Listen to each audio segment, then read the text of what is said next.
The issue with this kind of a logic is that there's basically no standards for what is actually good, right? It's the standard is, if we are following this logic, is good enough. The problem with this is, if you allow yourself this kind of a mindset that is just good enough, you will never achieve anything great. I'm sorry, but I hope it makes sense, right? You cannot allow yourself good enough as a way of doing things, right? Now, this is something that I'm pretty sure not every one of you will like, but I will still try to make a point about something using a model that I found online. This is from Warframe video game, and this goes back to me putting such an emphasis on the cleanliness of the surface, with my, in some sense, obsession with the cleanliness of the surface. I completely get it that there are circumstances, that there are times where time is a luxury and things need to be done quickly. That's just, I get it. I've been there. It's not something that I excuse, but nonetheless, I would like to say, and let's just kind of move that out of the way. Let's not. Let's deal with this model as the way we see it, right? Maybe there was not time for polishing it up. Like, for this particular example, or for this particular conversation, let's just ignore that and just take the model for what it is, right? So yes, the cleanliness, the reason why I still prefer to, in the end, to work on subdivision, or on models with subdivision levels. I use dynamesh. I use it kind of in a hybrid way, meaning that I would use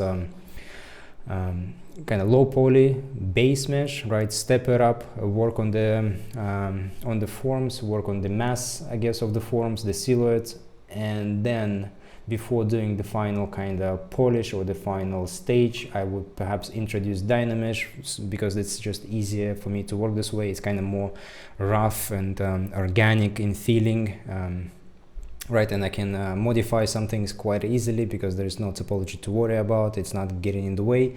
Plus, if I'm moving something quite drastically, if I'm making something like this out of the normal leg, right, the spikes, if I move them out, I can just quickly press dynamesh again, and I have enough geometry to create some kind of a new form in here. So there's plenty of advantages to using dynamesh. And like I said, I use dynamesh. I love that tool. It's always in my toolkit.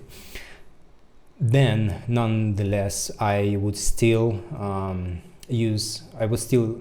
create topology, and I would reproject dynamesh to this new topology, and I would continue working on the model that way. So the final model will always have topology and subdivision levels, right? One of the reasons for it is, even though I understand how difficult it is to work on such a model, I completely understand how difficult it is to make this kind of a surface clean, which is precisely why I use subdivision levels, is because you can go back to lower levels, and then using, let's say, smooth directional, maybe we can use some trim brushes when there is not that much geometry, and we can kind of smooth out the surface.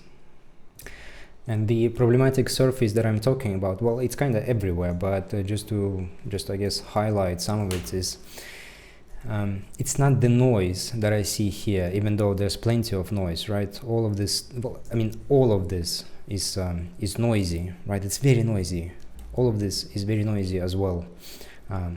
Again, disregard that the person might have 2 days to finish the model. That would have been extreme, but disregard the time altogether, right? Let's just focus on what's important, which is form and the end result. So all of this is very noisy, right? All of this needs to be corrected. You can see it from different angles more clearly, just how much noise there is in here. But I guess the bigger things that I'm talking about is the kind of unevenness of the surface, this kind of bumpiness. You can see the shadows. If you look at the shadowy parts, you can see them everywhere, right? So the surface is just wobbling. It's not that it's not smooth, right? The problem isn't that there is some noise in here. The problem is that the surface is just uneven, right? And this is something to be very cautious and be perhaps very mindful of, especially when we are working on a model like this one. So let me just give you the final version of this. Imagine if this was a piece of car, right? You would not be happy with your car that has this kind of a problem area in here, right? All of this jagginess, all of this noise sticking out, protruding, right? You would not be happy. You can see it on those elements that I've just shown you. You can see those shadows, they're still here, right? All of this is translated from the sculpt onto the final piece. Again, we can argue that this is a moving asset, right? You will barely see it standing, and if you will see it standing, it's just going to be so small that you will not be able to pick out those kind of details. The issue with this kind of a logic is that there's basically no standards for what is actually good, right? It's the standard is, if we are following this logic, is good enough. The problem with this is, if you allow yourself this kind of a mindset that is just good enough, you will never achieve anything great. I'm sorry, but I hope it makes sense, right? You cannot allow yourself good enough as a way of doing things, right? This is not good enough. This is shit. I will be very strict about it. I'm as strict with this as when I teach. The only person who gives you, or who should create standards for you, should be just you, only you. It's not about the company that you're working. It's always have to be you, right? And making those kind of clean surfaces, making the surfaces even, it's the hardest thing that you will able to do as a sculptor, as a digital sculptor, if you're working in the industry. I mean, definitely the hardest thing, because you can always hide it by something, right? You can hide it by texture, you can hide it by detail, you can hide it by shadow, by anything, right? Not anything, but many things.